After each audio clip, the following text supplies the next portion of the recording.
Estamos de volta, nossa entrevista com o cientista político Daniel Menezes. A gente já estava aqui batendo um papo, né, Daniel, sobre toda essa questão aí envolvendo essa questão da segurança, Alcaçuz, né?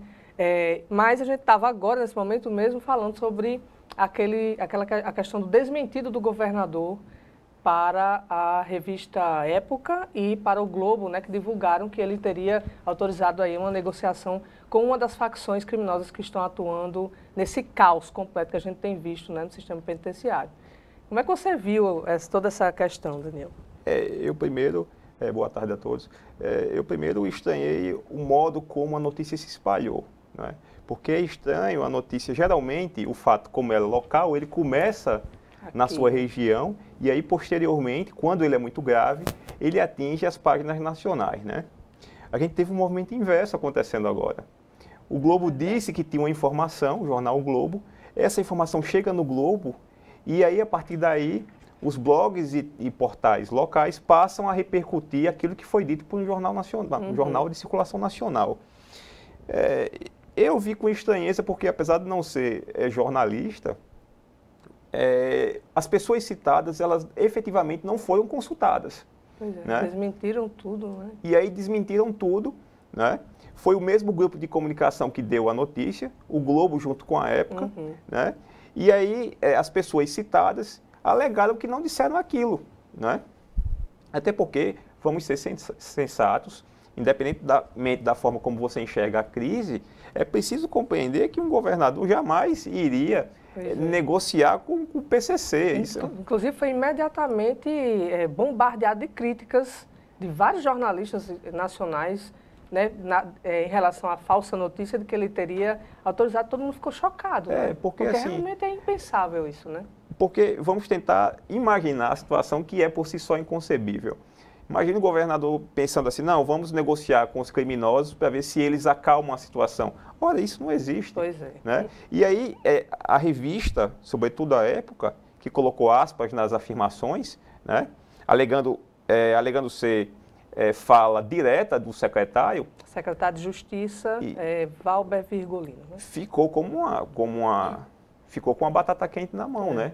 Ficou como uma publicação mentirosa. Exato. Se ela não vier agora a público e mostrar que de fato tem essa declaração. Se ela não vier a público e mostrar, ela passa de mentirosa. É verdade. Eu acho que se tivesse a declaração, eu acho que já teria publicado. Isso, não é, Daniel? Pelo tempo que já aconteceu, foi ontem pela manhã, né? Final da manhã. Eu acho que se a revista, ou o jornal, ou o grupo, tivesse essa informação gravada, não é, do secretário, com certeza eu teria divulgado. Porque não tem outro lado na matéria, não tem a consulta à assessoria, que são trâmites normais de uma reportagem jornalística. Né? Então, assim, soou muito estranho pelo modus operandi, né, que vem do nacional para o local, invertendo a lógica, e pela forma com a qual afirmações foram feitas sem que as pessoas fossem consultadas. E aí, logo em seguida, essas mesmas pessoas vêm a público e dizem, olha, eu não disse isso. Pois é, fica uma situação realmente... Enfim. Daniel, e você como cientista político, como é que você está analisando toda essa questão envolvendo essa guerra de facções em Alcaçuz, não é? E a atuação do governo, não é? Que a gente tem visto críticas repetitivamente, críticas sendo feitas em jornais nacionais, pela imprensa nacional, de que o governador está sendo omisso, de que a polícia deveria ter entrado no primeiro dia no presídio, não entrou, que estava deixando eles se matarem. Enfim, como é que você está analisando toda essa questão envolvendo o governo, a situação, né, do sistema carcerário e a repercussão, né, que ela está tendo no nosso país? Eu tenho uma certa dificuldade de falar especificamente sobre o presídio em si, pela minha falta de conhecimento sobre o assunto. Agora, eu acho que é importantíssimo a gente ressaltar que numa democracia os governos são pressionados a fazer aquilo que os eleitores demandam, não é? E é preciso que a gente reconheça que enquanto sociedade a gente nunca demandou presídio para governo algum. Tanto é que o último presídio que foi feito foi justamente o de Alcaçuz, que quando foi produzido há 18 anos atrás, teve o seu projeto completamente desfigurado, porque a população naquele momento dizia assim, olha, esse projeto é muito caro, não é? O projeto inicialmente seria em Macaíba, né? Olha, esse projeto é muito caro, e outra, o que vocês estão fazendo aí é hotel para bandido, A expressão da época foi essa, né? Não é uma expressão minha. Então, não há qualquer tipo de pressão, então o governo não se sente demandado com relação a isso. Porque a gente precisa entender que o governo atua com uma certa vinculação com aquilo que o eleitor está demandando. Não é? Então, por exemplo, recentemente, eu tenho dito isso, recentemente o governo anunciou uma cadeia, a construção de uma cadeia em Mossoró.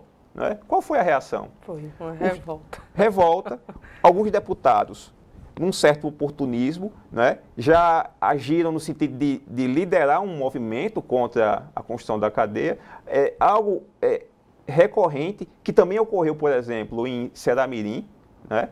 O movimento também é parecido. Sim, ninguém quer, nas suas cidades, ninguém quer um presídio ou uma cadeia, né? O que atrasou a obra, né? A obra está em andamento, mas atrasou por conta dessa questão, né? Então, a gente precisa reconhecer que, enquanto sociedade, a gente não quer resolver o problema, né? Porque há uma visão desviada sobre como o problema deve ser resolvido, né? A gente aplaude fortemente um governo quando ele faz um concurso para a Polícia Militar, por exemplo.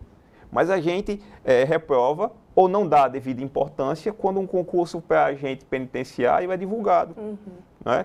Então, chega uma hora que essa situação, que é um problema de Estado, e aí por isso envolve governo, envolve Assembleia, envolve Ministério Público, Defensoria, Tribunal de Justiça, né? Que atuaram de mãos dadas para não resolverem a situação, né?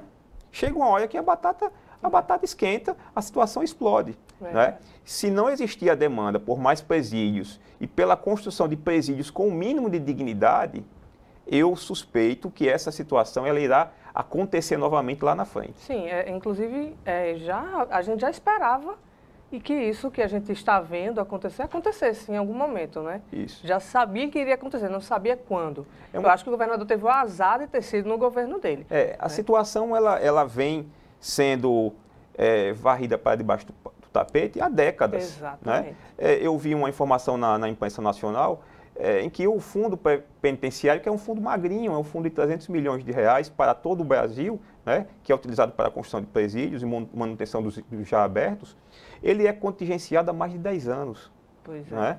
E as máquinas estaduais, elas não têm a condição de construir, muitas vezes, um hospital que dirá um presídio. Pois é. Né? Então, sem recursos, sem o apoio da sociedade, né, que acha que presídio tem que ser uma cerca na qual a gente amontou as pessoas, lá, né? Isso continuará, acredito eu, estourando. Né? Então, assim, enquanto a população não entender que um presídio de qualidade acarreta insegurança da sua própria casa, essa situação irá perdurar, acredito eu. Eu não sou muito otimista em decorrência dessa lógica toda, que faz com que você tenha uma legislação que produz presos provisórios em demasia. É verdade. Tem a questão uma legislação de combate ao tráfico, que é uma legislação que prende pessoas que estão doentes, né? Ou que estão com problemas com drogas. Exatamente. Né? Então, se você não resolver toda essa cadeia, toda essa situação, eu não acredito que isso venha a se resolver. Eu não digo nem em médio período, eu digo em longo período. Longo prazo, né? Em longo prazo. Longo prazo. Realmente, porque é um sistema carcerário justamente que não conta com o apoio do judiciário, né? Dessa forma como você falou, legislação também que fraca em relação à questão do tráfico de drogas, né? Quando a gente sabe que a maioria é usuário, e aí acaba indo para presídios que já estão lotados e ocupando mais vagas que deveriam realmente estar com os criminosos, esses de alta periculosidade. Você acredita, Daniel, que o tratamento, uma penitenciária que trata um preso, uma penitenciária com qualidade, obviamente, porque são pessoas que estão ali, ela tem que tratar o preso e recuperá-lo para que ele volte à sociedade, e isso seria uma forma também de amenizar essa situação? O que eu tenho lido com relação feito pelos especialistas é que o sistema de segurança pública ele começa nos presídios, não é? E aí eu foco muito a atenção na questão do eleitor, porque o eleitor tem que dar o seu voto para aquele que também tem um plano para a construção de presídios, para a produção de novas vagas e para a devida manutenção dos presídios já existentes. Porque se esse eleitor não demandar isso do governo, né, e aí sair demandar do governo significa também demandar do Ministério Público, que é órgão fiscalizador, do Tribunal de Justiça, que deve andar com os processos, da Defensoria Pública, que deve analisar aqueles processos nos quais os apenados não têm a condição de arcar com os custos advocatícios, né? Se ela não demandar isso do seu deputado, né? Porque o que tem acontecido foi o que aconteceu, repito, em Mossoró. Em Mossoró, uma cadeia pública foi anunciada e a população pressionou o seu deputado para agir contra a obra e não a favor dela, né? Então, não dá para cobrar agora do governo por uma situação que foi alimentada por toda uma cadeia, não é? Isso não isenta o papel do governo, muito pelo contrário. O governo é responsável. Você assume o cargo, você automaticamente tem que assumir todas essas celeumas. Você culpado pela situação. Mas até porque quando você culpa apenas uma pessoa ou uma instituição, você está se desresponsabilizando na prática. Exato. Eu acho que todo mundo aqui, de alguma forma, é responsável por esse estado de coisas que gerou um sistema penitenciário absolutamente falido. Falido, né? Completamente. Daniel, você acredita, como é que você analisa politicamente a situação do governador Robson Faria diante de toda essa situação? Enfraquece politicamente ou não? Ou é uma questão que vai ser superada e que não vai refletir, sei lá, na próxima eleição, que ele deverá provavelmente ser candidato à reeleição, o governador Robson Faria. Você acha que isso prejudica a imagem de político e como candidato? Eu acredito que nesse momento é preciso esperar um pouco mais para saber como é que a crise vai ser debelada, né? Durante muito tempo, o problema da saúde era um problema fundamental na cabeça da grande maior parte do eleitor, não é? Isso não tem mais acontecido e a segurança tem tomado o lugar da saúde, não é? Eu acho que essa crise ela tem um efeito positivo e aí Robson tem a oportunidade de aproveitar essa situação nesse sentido, porque pela primeira vez, acredito eu, o cidadão está percebendo que segurança pública não é apenas policial na rua. Segurança pública é presídio funcionando de maneira adequada e os presos tendo um tratamento em conformidade com aquilo que eles efetivamente fizeram. Porque não dá para a gente construir e tratar as pessoas feito animais e querer que elas tenham um comportamento civilizado, elas não vão ter. É tão lógico isso, né? Mas a gente vê, inclusive, pessoas torcendo para que eles se matem ali dentro, né? Para que morram todos e tal, sabendo que você está sendo tratado como animal, obviamente que você vai receber o mesmo tratamento. Eu acho que as pessoas têm a compreensão de que é uma crise antiga, né? E o resultado eleitoral disso vai depender da forma como serão encaminhadas as questões, por exemplo, de construção de presídio e de manutenção dos já existentes. Porque se uma vitrine agora é construída, e daqui a um ano, porque a eleição é daqui a um ano e meio mais ou menos, e ela é apresentada, essa vitrine, né, o jogo pode ser virado. Né? Então é por isso que eu acho que é importante a gente esperar um pouco mais para ver as consequências eleitorais dessa situação.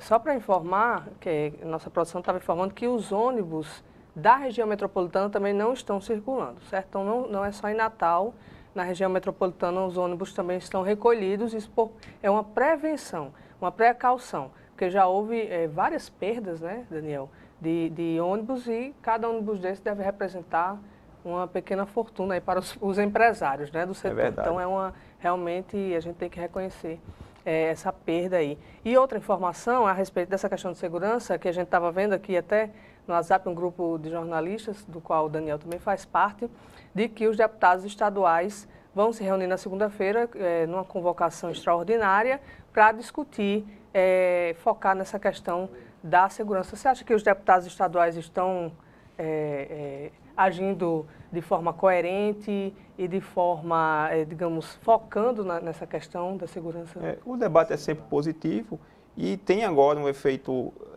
legal no sentido de trazer